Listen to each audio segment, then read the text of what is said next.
Hello, everyone, and welcome to the Friday, March 25th, 2022 edition of On Iowa Politics. On the podcast this week, who's running for public office this year? Chuck Grassley and another Supreme Court nomination, and the legislative session begins to wind down. Knock on wood. Before we get started, we want to remind you that support for this podcast is provided by New Pioneer Co-op, which is celebrating 50 years as Eastern Iowa's source for locally and responsibly sourced groceries, with stores in Iowa City, Coralville, and Cedar Rapids, and online through Co-op Cart at newpi.coop. Hello, everyone. I'm Erin Murphy, Des Moines Bureau Chief for the Gazette in Cedar Rapids.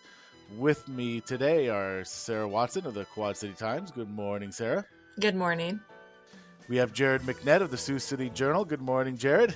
I've got butane in my veins today. We're cooking with gas. And Gazette opinion editor Todd Dorman. Good morning, Todd. I think that's bad for the environment, guys. Okay. So, no, good morning. We'll address those emissions later. First up this week, the filing period for candidates to run for office in Iowa in 2022 officially closed last Friday, shortly after we recorded last week's podcast. So we now have a clear picture of who's running for what this year. There were no real big surprises in the top of the ticket races. All of the candidates who said they're running for governor or senator in Congress managed to get enough signatures to get on the ballot. But we wanted to talk today instead about the state house level, or even if there's any local races.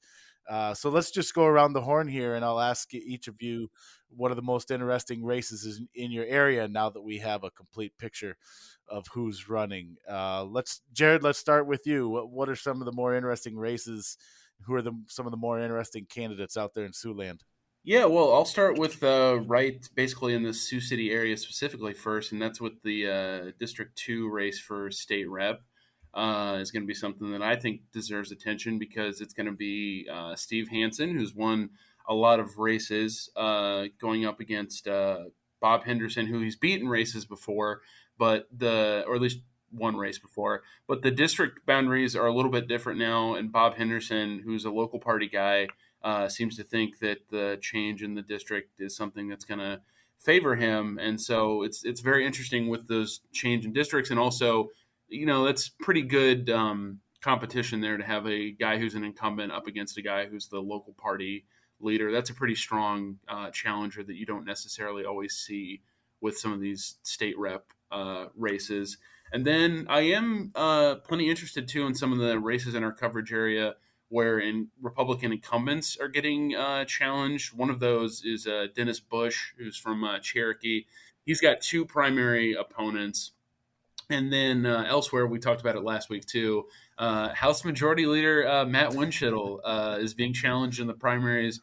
I don't know how quixotic of a challenge that is, but it's always interesting to see a majority leader getting challenged like that, and might be one of those kind of signs of a little bit of discontent among some of the party diehards. So, yeah, and another one, this may be a little bit beyond the journal's reach or boundaries, but kind of up there in Northwest Iowa. Skylar Wheeler also has a Republican candidate, also has a primary challenge, and that's an interesting one to me because you mentioned with the Winchell challenge, and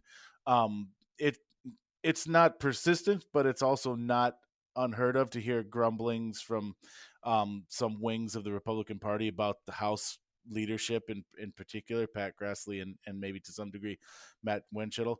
Skylar Wheeler, though, is not I think I'm being unfair by saying he's not a middle of the road moderate Republican. No. I mean, I think he's pretty. No, he would say that. Yeah. Yeah. So it's interesting to me that he has now I don't know much about Kendall Zylstra. Maybe that person is from the moderate centrist when bringing a primary challenge from that direction. I honestly don't know. That one, as much as anything, maybe feels like Zylstra just thinking if he's ever going to run, this is the best chance since it is a wholly new district, and one that Skylar Wheeler is actually having to move into because he did not live in the newly drawn district when that got solidified. So, and the other one, just real quick, Jared, there's no race because I see he doesn't have an opponent. Yeah, I mean, you can always nominate at conventions. That's the caveat we should add to all this, that if there's any empty races, the party has the option to add a candidate at convention.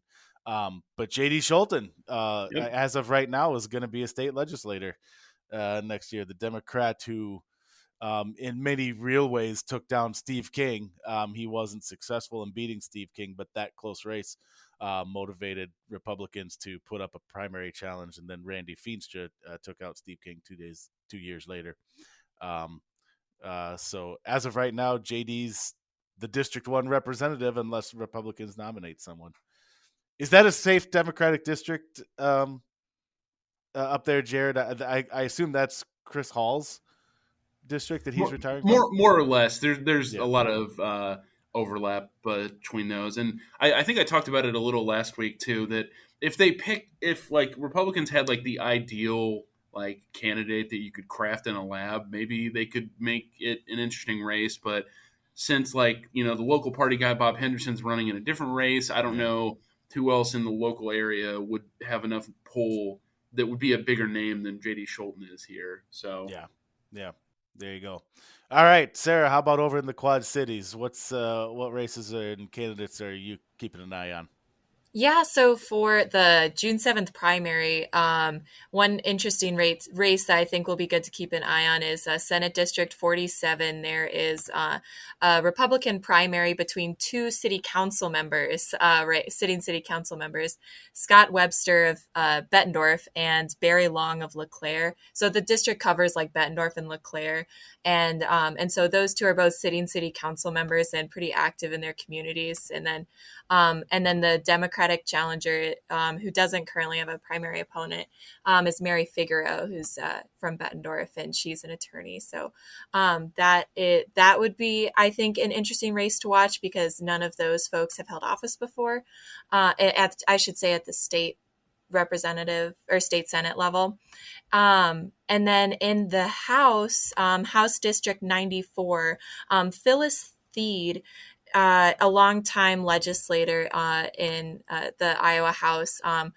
Her district, which has been largely an urban district in Bettendorf and parts of Davenport, has now kind of creeped upward and is encompassing northern rural Scott County and Eldridge, which typically Democrats just don't fare as well in rural areas. So she's facing a challenge from no primary challenge, but in the general election, she'll go up against Mike Vondren, who she's beat before. He ran in the 2020 race, but he seems to think he has a better chance now that the district is redrawn. So that will also be a race to watch. Other than that, though, Norland Mumpson, who legislator from DeWitt who introduced the cameras in schools bill. He's facing a challenge from Democrat Kay Pence in Eldridge. And that was like one of her, she noted that specifically in the reason why she wanted to run, because there were a lot of school teachers and school professionals that were really upset about that bill. So. Yeah, interesting. Is Kay Pence, does she have an education background herself or was she... No, she is. She refers to herself as a career union representative. So, so she does a lot. It sounds like she's done work with negotiating between unions and companies and things. So, no, she does not have an education background. But so that'd be interesting. I wanted to go back and ask you that first one you talked about, Senate District 47. So there's obviously no incumbent in that race.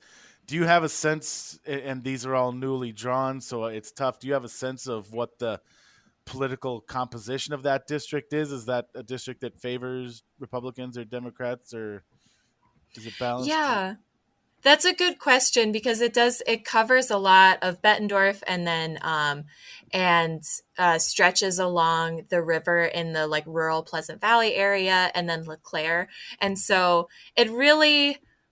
Honestly, I think it could really probably go either way. I'd have to take a deeper dive into the data, but like Gary Moore in the House is like from his district is kind of encompassing some of that area, Okay. and he's a Republican. So Right. I think it really depends on the local name recognition and how much they get people out to vote. Yeah. All right. Interesting. Todd, let's swing by your neck of the woods. What's going on in Cedar Rapids? Well, there's a pretty interesting Democratic primary in Senate 37, which I can see Senate District 37's natural beauty right out of the back of my out my back door. There you If you go. like brown grass and neutrally colored vinyl suburban castles. Who doesn't? Yeah. So you got Molly Donahue, who's a state representative currently, and then she's being challenged. She's running for the Senate district, and Austin Frerick, who lives in Marion, is running. He's a writer and an environmental advocate, and there's been a little drama. Frerick accused Donahue of setting up a fake Twitter account to criticize him, and it would tweet things like that he hasn't lived in the district very long, and even though he did grow up in Cedar Rapids, and the only tweets that this account liked are Molly Donahue tweets, which led some people to say, "Huh, what's going on here?" She denied it, said she base can't level stuff. says she can't control her friends who set up this thing, but it has since been deleted. So we're off to a good start here in Senate District 37. Another interesting Senate primary is in 42, where the incumbent Charlie McClintock is potentially regarded as not conservative enough. And so he has two challengers, Coleman Silbernagel, which for those of you who cover this area, I pity you if you have to cover Senator Silbernagel and write his name a lot. But, or say it. I know, I have it written down here. I should have put the phonetic stuff. And then Justin Wasson, who has run for city council in Cedar Rapids. I think he was Lynn County GOP chair. At one point when we used to have community members on our editorial board, he was one of them. And I suspect that collaboration will be kept secret by his campaign, that he was once a member of the ultra-left radical socialist Gazette editorial board. An interesting, the Democrat in that race, that one of those three candidates will challenge is Jessica Wiskus, who lives near Lisbon, and she decided to run after being active in the anti-pipeline movement. So she's written some guest columns for us about that, and so that was her motivation to run. So that'll be sort of interesting to see if she can gain any traction in a Republican district on that issue. And one other interesting note in Cedar Rapids, it's an uncontested seat, but Sammy Sheets, the Democrat, has no opponent, and he has said that he'll be the first Arab American to be elected to the legislature. I haven't seen anyone challenge that, so I tend to believe him. Yeah, it's one of those things that's pretty much the answer. Like, I haven't done the due diligence to fact check that, but it seems pretty easy to believe. And as we said, as long as he doesn't have an opponent right now, and unless Republicans nominate someone at convention, they've sort of left multiple Cedar Rapids seats without Republican opponents. So yeah, I think, which happens in those heavy districts. Yep. If I was going to ask you Oh, sorry. Go ahead, Jared. I was just going to say, if anyone that's running in any of these races wants me to set up an attack account for them, I will do that. And I won't like tweets from the campaign that I'm working for. I have to manage several accounts for work here since I'm the online editor, and I never accidentally like stuff from the wrong account. So you could entrust me with those responsibilities. But amateur hour is so much more fun for journalists, because I don't think that account was around very long, because it didn't take much sleuthing. If you need someone who knows how to not leave a trail, Jared's your man. Just Yep, email us here at the podcast, and we'll get you in touch with Jared. absolutely. Real quick, Todd, before we move on from you, I wanted to ask you. So as I'm looking at this, and you talked about that District 42 race, that's a rare, interesting, and it's a rare race where there's primaries on both sides. Is that? Do I take that to mean that's a fairly balanced, kind of open, up for grabs district there? On 42, you said? Yeah. The Yeah. one with McNett and Watson, and I think the Republicans will be favored. because you have two Democrats running too, Bruce Gardner and Jessica Wiskus. Yeah, Bruce Gardner. Sorry, I forgot him. Didn't mean to. Sorry, Bruce. No. But yeah, it used to be sort of a swing district, or that area. I mean, this is a newly drawn district, but Right. that's sort of part of because it takes in some of Cedar Rapids and it takes in rural areas. And so, I think both parties see an opportunity, but traditionally in the last 4 elections, it's trended red, like so many other districts like that. Yeah. Okay. I'll just take a turn here and add a few in my neck of the woods where I live, which isn't in any of our coverage areas, but I'm the host and I get to talk now, so tough. Now you got to listen to me. But in seriousness, it'll be an interesting race because I'm in Ankeny, and that's had some interesting races in recent years, and so I'm in the district where Senate Majority Leader Jack Whitver saw the shifting numbers and decided he might like the view off his front porch better in northern rural Polk County instead. So Senator Whitver will no longer be my senator. He's moving, and so it'll be an open seat essentially race. And Mike Buslow, who's coming over from his very young term in the House, will be running for that Senate seat for Republicans, and he'll be going against Todd Brady, whose name might not jump off the page at you, but if you were active on Twitter, especially during the peak of the pandemic and as the vaccines were rolling out, Todd Brady is the inventor, the creator, I should say, of the vaccine. What did he call it? Vaccine Hunter, I think. Yeah, Vaccine I think that's Tracker, whatever it was. But he was the guy who was tweeting out all the places that there were, open appointments for the vaccine during that first rush. So he's running for the state as the Democrat in that Ankeny seat. A couple from a statewide perspective, and just some interesting primaries that are out there. We've got a Democratic primary in the Secretary of State race, which is as we expected. A couple of county auditors, Joel Miller of Lynn County, Eric Van Lanker of Clinton County. So that'll be an interesting primary. And for all the talk we had about incumbent legislators being thrown against each other because of redistricting, we only actually have only a total of 5 incumbent versus incumbent races, and only 3 in a primary. They're all Republican and they're all in the House. Dean Fisher and David Maxwell in Tame and Poweshiek counties. Kind of an interesting one shaping up. Stephen Bradley and Lee Hine in eastern Iowa, Jones and Jackson counties. This is another one of those where there's a couple of votes that Lee Hine has taken, or positions that he's taken, that are deemed to be a little too moderate for certain wings of the party. Yeah. And I'm trying to remember. I think it's maybe Bob Vanderplatz's. Don't quote me on this and forgive me, but I think it's maybe Bob Vanderplatz's organization that has come out and endorsed Stephen Bradley in that primary. And then another one is Joel Mitchell and Jeff Shipley, which is a district that has Van Buren County, obviously the Fairfield area, and some others there. You throw around the word interesting when you're talking about Jeff Shipley a lot, but that will be an interesting race because of the different dynamics in those two legislators too. And then as you look ahead to the general, where the candidates don't have any primaries, we have 2 incumbent versus incumbent general election races shaping up.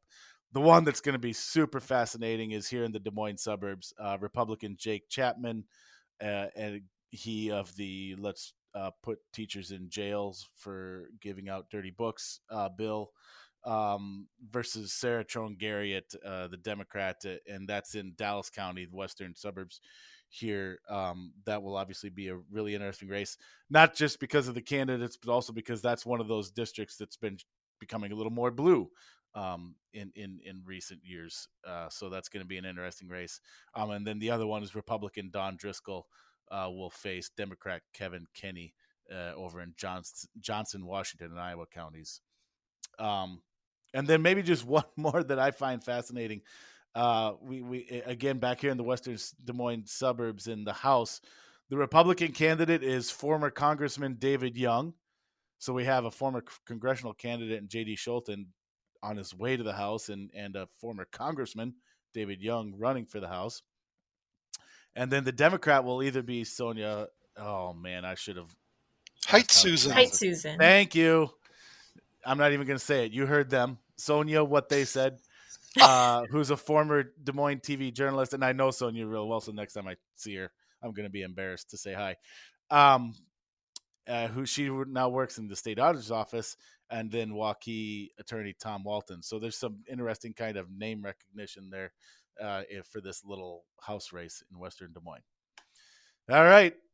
We know the candidates. We know the scorecard. Obviously, we'll be following these throughout the rest of the primary season and into the summer. So stick around for more on these races and more. Staying under the Golden Dome this week, state legislators are continuing their efforts to pass a bottle bill, otherwise known as changes to the state's 40-year-old recycling law. Some lawmakers are particularly fired up, warning that they're sick of waiting for the stakeholders to reach an agreement and that they're going to pass a bill whether those stakeholders like it or not. That's starting to feel a little bit like an empty threat, though, because it appears that the House and Senate are on two different paths with their bottle bills, so they may not be passing one after all, despite those warnings. Todd, let me ask you, is this the year the bottle bill makes it to the governor, or is this just another bottle bill Groundhog's Day? Oh, I tend to think it's another Groundhog's Day, but can I just stop you real quick and say that's the perfect way to start any answer at all about a bottle bill question? This is one of those issues that newspapers and media outlets are convinced that people care deeply about, but I'm just not one of those people. So if I have to throw my cans in the recycling bin, so be it. If we can take them back to the can shed, get our bag and bag them up and take them there and get a little cash, that's fine too. I think tinkering with it too much or making it more difficult for people to bring back their cans and, leaving the financial system, largely intact, which isn't which is discouraging redemption centers from, operating. And I mean, it seems like if something does happen, it's going to be something that people don't like. And then but the only thing that the only focus will be is to get the money from the unredeemed cans into the taxpayer relief fund, tens of millions of dollars from people that like you, Erin, who don't throw your cans don't take your cans back for deposit. Spoiler alert, that's coming later in this. Yeah. I was just teased. It was just a tease. So up next. But yeah, I think it seems like everything that this legislature does with regard to this sort of stuff is kind of like, how can we squeeze out a few more dollars to put in the taxpayer relief fund for when we eliminate the income tax? And, because that's going to be an interesting scenario when that happens. So yeah, I think if anything happens, that's going to happen. And then they may do things that Iowans don't like, because polls show clearly that Iowans like the bottle bill and they would like it expanded to other containers and go to 10 cents. But the legislature under current management is not interested in any of that. Yeah, and I'm glad you mentioned that the money out there. So, and that's something the Senate bill tried to do, is take that money that for the people who buy their soda bottles and cans, but don't so they pay the 5 cents, but they don't go and redeem that. So that money's out there. Is there a way for the state to recoup that? And as you said, the Senate bill puts it in the taxpayer trust fund. which is why we may hear Dan Dawson going around now, Senator Dan Dawson calling the bottle deposit law a tax on Iowans. It's the only tax I know of that you get back at the end of the day. But anyways, I found that and I haven't had a chance to talk to Senator Rosenboom, that was his bill, or Senator Schultz who ran it, because I'd be interesting to that's kind of an interesting, approach. But if this is the recycling program, wouldn't you want to take that money and put it towards something that keeps the recycling program going, rather than tossing it in the taxpayer trust fund? Put it towards helping the redemption centers, or some way to help. Or some environmental purpose, or the parks. Yeah, exactly. Something like that. Whoa now. Yeah. Whoa. Yeah, I know. I'm sorry. That makes sense. Well, and then this whole idea that we're tired of waiting for the stakeholders to agree. It's like, so you're gonna pass a bill that the people actually involved in and that are affected by it don't like, but just because you want to get it off the plate. It's like, I don't know. That doesn't seem like optimal lawmaking, but yeah, I guess I get it. So, and I wanted to, as Todd noted, I wanted to just have this quick conversation, because I also feel like maybe, and it's because I'm a captive and not a native Iowan, that I every time the bottle bill comes up, I find this so fascinating, because growing up in Wisconsin, we didn't have obviously one of the majority of the states that don't have a deposit law, and so you just threw your recycling in the recycling bin, and that was it. So that's what we still do. I am one of those, as Todd noted, that doesn't redeem. So I'm just curious, Sarah, do you redeem your bottles and cans, or do you chuck them, or do you not recycle at all? Oh no, I recycle. Oh, no, okay, we just we just put them in the recycling, wash them out, put them in the recycling. But when I was a kid, I grew up in DeWitt, and so my mom we'd put all of our cans and bottles into a separate brown paper bag, and then we'd take them to our local grocery store, and we'd get a slip of paper, and then we would just do our grocery shopping, and then we'd get like $2 or $3 off our grocery bill. So it wasn't like crazy. We just kind of made it a part of our weekly shopping routine. Yeah, I will say, now that you say that, so Wisconsin didn't have a deposit law, but there were places that would buy your aluminum cans, kind of like a redemption center does now. So I do have PTSD from having to. We would just throw all our aluminum cans into a big black garbage bag, and then when we felt we had enough to make it worth a trip to, I don't know, I can't remember where we took them to, some kind of center that did this, we'd have to crunch them all. That was the only way they expected. So I have PTSD from standing out in my garage for hours on end, just stepping on aluminum cans to crunch them down to get them back in the bag and take them. Maybe that's why I just don't bother with the redemption now. I already did my work on this. Jared, what do you do with your recycling? Well, just last week, actually, when my girlfriend came up to visit from Kansas City, she brought like 2 full brown paper grocery bags of cans. If that tells you whether or not I'm a redemption guy, I love it. I love going to a smelly room where the floor is sticky with Diet Right cola. I love when the guy at the redemption center is blasting like classic rock on a boombox and the cord for the boombox is frayed. I love printing out my receipt and getting like $5 back. I'm a big fan of all of that, but I get that I'm probably not the norm with that. Most people aren't like me, who will stop on the sidewalk to pick up a nickel when I see one. I really think what needs to happen, among other things, is obviously the rate needs to get upped if you want more people to participate in this. Like Michigan has a 10-cent return fee, and they have since the 70s, if I remember correctly. And they have like the highest return rate of any state that has a bottle law. Mm-hmm. And so it seems like at bare minimum, if you can do nothing else with this, you at least need to up the rate if you actually care about people recycling and taking this seriously and participating. So, Jared, At your redemption center, do they like pick out the really interesting bottles and cans and like unique ones and like put them on display somewhere in the redemption center? Oh yeah, because like there will always be plenty that the machines just don't like and will kick back, and then those are just lining all the machines in the facility. Mine also has a giant American flag made out of cans. Oh, wonderful! Yeah, Oh, wow. yeah.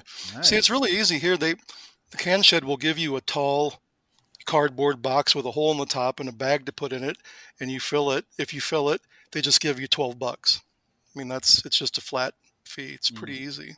But and also, Erin, I thought all drinks in Wisconsin either came from a brewery or the bubbler. Water fountain.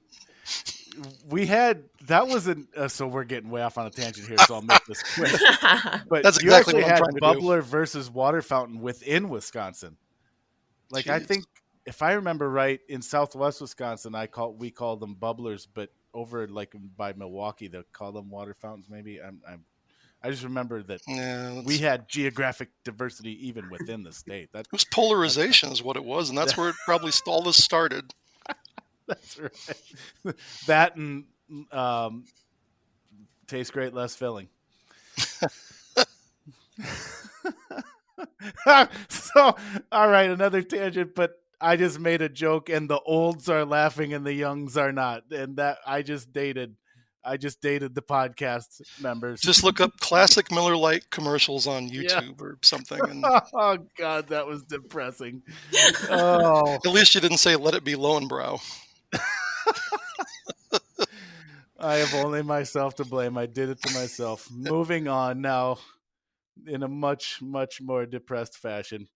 Finally, this week, we leave Des Moines and head out to Washington, D.C., where Iowa's senior U.S. Senator Chuck Grassley once again finds himself in the thick of a U.S. Supreme Court nomination, this time from the minority party, in a change of pace from the recent ventures.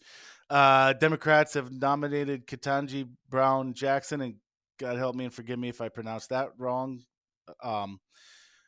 She would become the first Black woman to ever sit on the high court. And during his weekly conference call with Iowa reporters, Senator Grassley talked a little bit about how that nomination process is going. Sarah, I believe you were on that call. Yeah. So he didn't say one way or the other how he was going to vote, but he did lay out some arguments to why he might not vote for her. And I think kind of everybody, all readers and people watching, are kind of the mind that this is just going to end up on a party line vote. But he did say he thought that Chairman Dick Durbin was running a fair hearing, and some of his Republican colleagues have kind of criticized Durbin for editorializing comments when they've talked about what Durbin has called conspiracy theories and political posturing. So he did seem to think that Dick Durbin was doing a fair job running the hearing.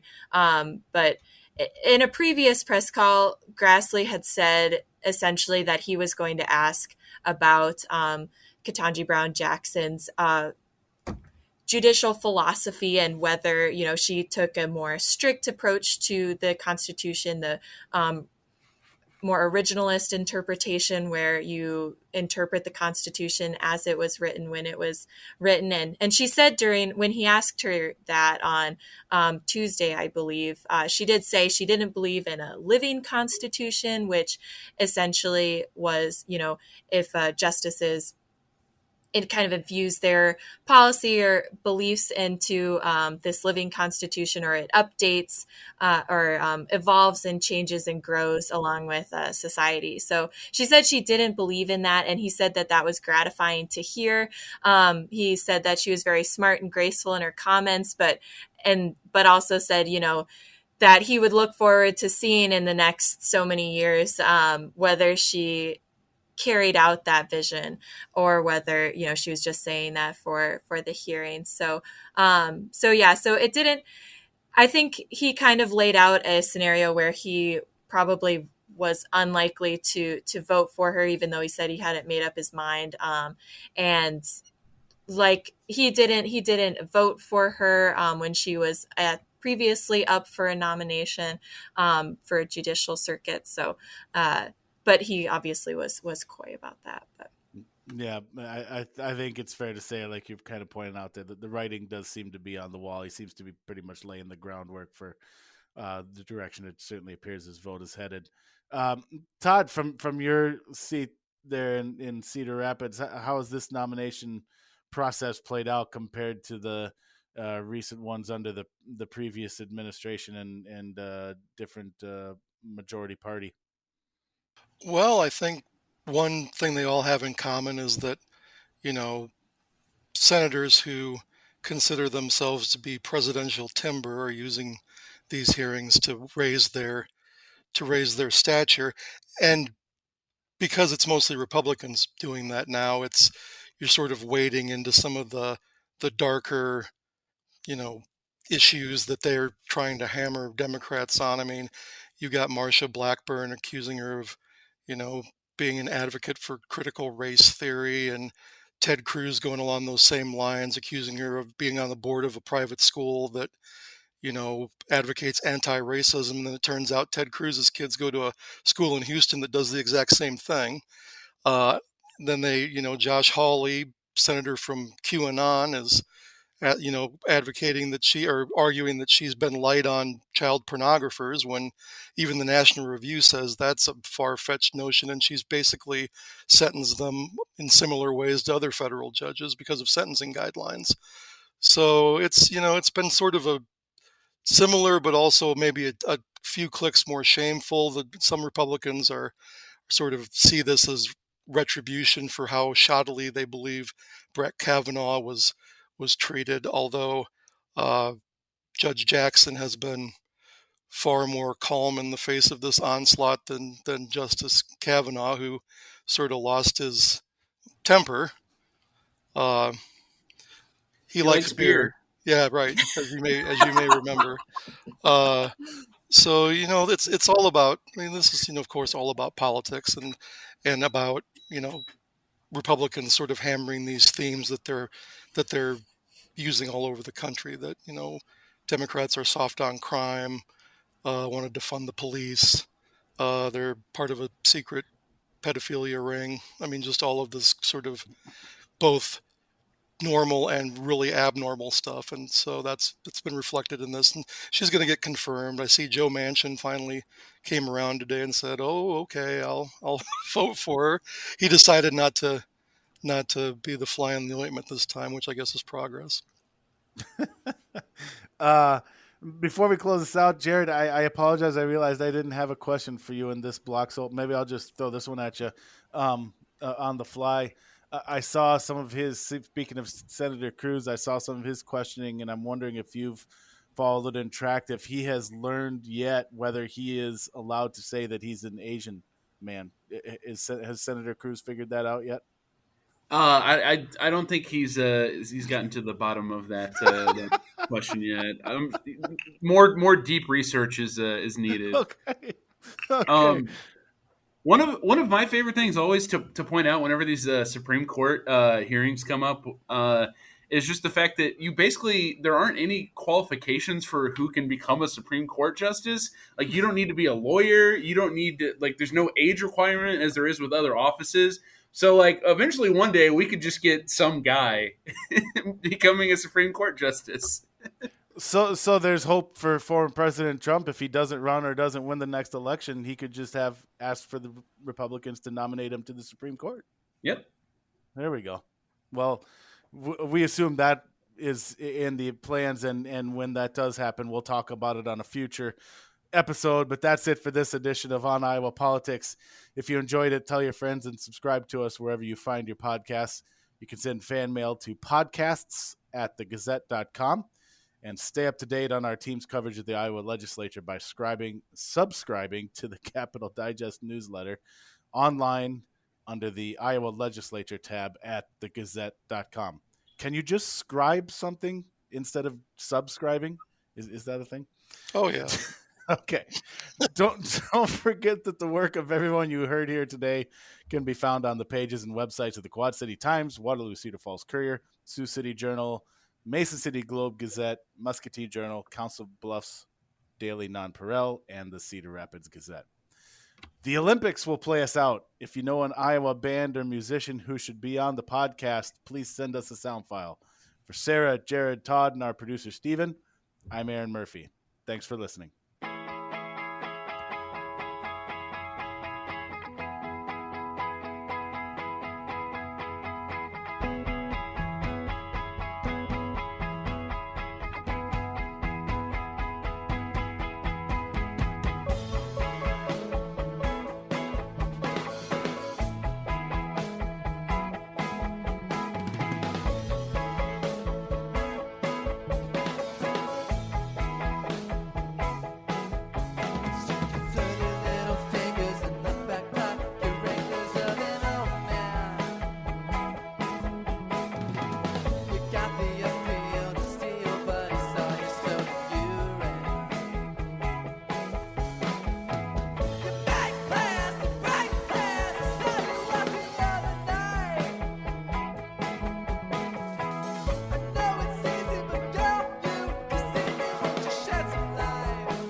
Get a daily update from the Gazette with our daily news podcast. Add it to your podcast player or your Alexa-friendly device to get a bite-sized local news update each day. Check it out at thegazette.com/podcasts.